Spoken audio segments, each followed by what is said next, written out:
یہ کون کرا رہا ہے، یہ کون کر رہا ہے، یہ چیزیں سوچنے اور سمجھنے کی ہیں، اس کو دیکھنے کی ضرورت ہے۔ اس کے علاوہ کل جو لاہور ہائی کورٹ کا تماشا چلا، اس میں جس طرح عمران خان کو ٹائم دیا گیا، ٹائم پہ ٹائم دیا گیا، جس طرح انڈیا کی فلم میں سنی دیول کہتا ہے کہ تاریخ پہ تاریخ، تاریخ پہ تاریخ، تو 2 دنوں میں پتہ نہیں کتنی بار سماعت ملتوی کی گئی کہ کسی طرح بھی بس آ جائے لاڈلا، آ جائے ہمیں کوئی اپنا چہرہ دکھائے، لیکن ایسا کچھ نہیں ہوا اور لاڈلا نے آنے سے انکار کر دیا۔ ایک موقع پر جب ججز نے کہا کہ وہ 6:30 بجے آ جائیں، تو اس کے وکیل نے کہا کہ آپ صرف کہیں کہ وہ دروازے تک آئے، اندر کورٹ میں نہ آئے۔ تو جج نے کہا کیوں، اندر کیا آنے میں جرم ہے کہ وہ باہر تک آ کے کھڑا ہو جائے، اندر نہ آئے، اس کو اندر آنا پڑے گا۔ لیکن شاید عمران خان تک یہ بات پہنچائی گئی کہ آپ کو کہا گیا ہے کہ بس کورٹ کے باہر آ جائیں، تو وہ تیار ہو گیا جانے کے لیے، اور جب گاڑی میں بیٹھ گیا تو پھر اس کو بتایا گیا کہ نہیں اندر بھی چلنا ہے کورٹ میں، تو پھر وہ گاڑی سے اتر کر اندر بھاگا ہے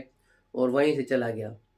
تو اس بات کا آپ اندازہ لگائیں کہ یہ کورٹوں کا سامنا نہیں کرنا چاہتا، یہ سچ کا سامنا نہیں کرنا چاہتا، ڈر اور خوف کے مارے چھپا رہا۔ اور رات ایک سازش بھی، ایک جو ہے بڑی شرارت بھی کی گئی پنجاب پولیس کی طرف سے کہ انہوں نے جو ہے فلیگ مارچ کیا۔ فلیگ مارچ میں پہلی بار 2 پرزنر وین جو ہوتی ہیں قیدیوں کو اٹھانے والی گاڑیاں، وہ بھی شامل کر دیں، اور یوں یہ زمان پارک مال روڈ کا جو راستہ ہے اسی پر سے گزری، تو پھر اندر بیٹھے ہوئے زمان پارک کے قیدی کو بڑی تکلیف ہوئی۔ اس نے فوری طور پر SOS کا میسیج کیا پی ٹی آئی کے لیڈروں کے، پولیس مجھے گرفتار کرنے آ رہی، مجھے بچاؤ۔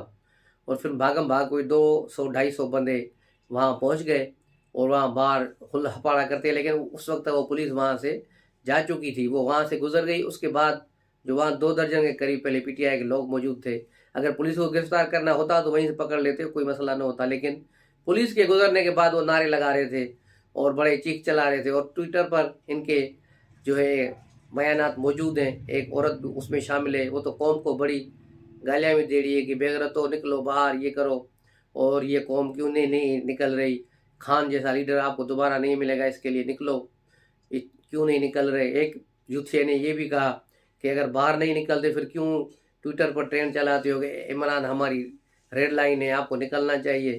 تو بڑا ایک عجیب تماشا لگا رہا کہ کوئی بھی باہر نہیں نکلا، اور یوں عمران خان ساری رات ڈرتے ڈرتے گزاری، اور صبح 10 بجے پھر مال روڈ پر زمان پارے کے دونوں اطراف میں جو ہے پولیس نے ناکے لگانا شروع کر دیے۔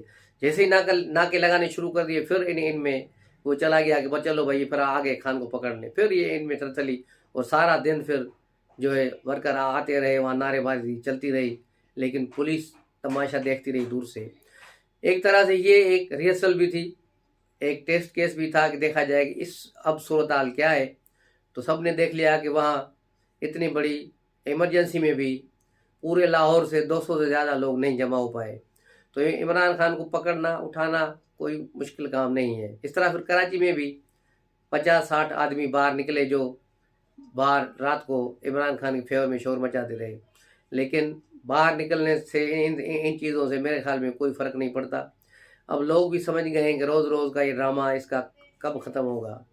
دوسری طرف عمران خان نے آج شام کو ایک جو ہے ٹی وی انٹرویو میں جو یوتھیوں کو خطاب کرتا ہے، اس خطاب میں اس نے جیل بھرو تحریک کا اعلان کر دیا ہے۔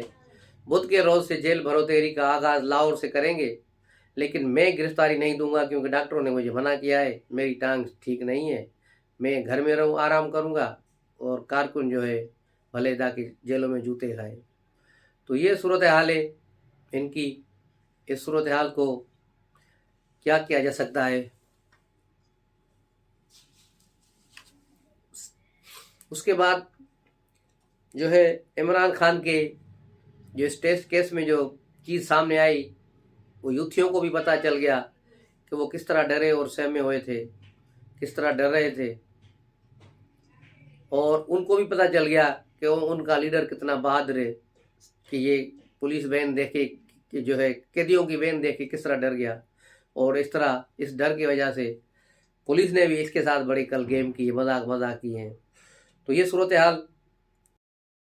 اس کے علاوہ بلاول بھٹو جرمنی میں ہے، یہاں پر جو ہے وہاں انہوں نے ایک کانفرنس ہے، عالمی کانفرنس کو اٹینڈ کرنے کے لیے آج وہاں پہنچے ہیں۔ وہاں عالمی لیڈروں سے مذاکرات کریں گے اور ملاقات کریں گے۔ آج انہوں نے جرمن جو ہے ہم منصب کے ساتھ ملاقات کی، اور ان کا شکریہ ادا کیا کہ سیلاب زدگان کے لیے انہوں نے مدد کی. دوسری طرف شہباز شریف بھی جو ہے ترکیہ گئے اور ترکیہ میں مختلف جگہوں پر جہاں جہاں نقصانات ہوئے ان جگہوں کا معائنہ کیا. وہاں گئے ترک صدر کے ساتھ، اور پاک فوج کے دستے وہاں کام کر رہے ہیں، پاکستانی میڈیکل کور اور دوسرے لوگ ہیں وہاں پر جو وہاں امدادی سرگرمیوں میں حصہ لے رہے ہیں. ان سب سے بھی ملاقاتیں کی اور ان کو شاباشی دی. اس کے بعد شام کو شہباز شریف پاکستان کے لیے واپس روانہ ہو گئے ہیں. تو یہ ہے آج کی صورتحال. تو ملتے ہیں اگلی خبروں کے لیے نئے ولاگ میں نئی خبروں کے ساتھ. تب تک کے لیے اجازت. السلام علیکم.